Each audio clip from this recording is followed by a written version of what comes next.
a Victorian Gothic mansion located in Bowdon, England.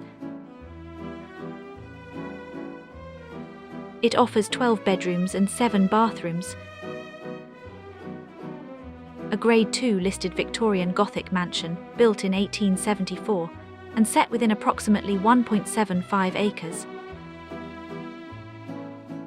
Constructed in ashlar sandstone with a slate roof, the property retains notable architectural details including carved stonework, Corinthian columns, mullioned windows, buttresses and decorative parapets.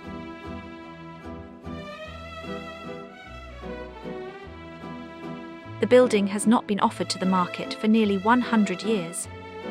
The property is currently arranged as 9 apartments and cottages, but planning permission has been granted to either restore it as one substantial private residence or redevelop it into 13 luxury apartments.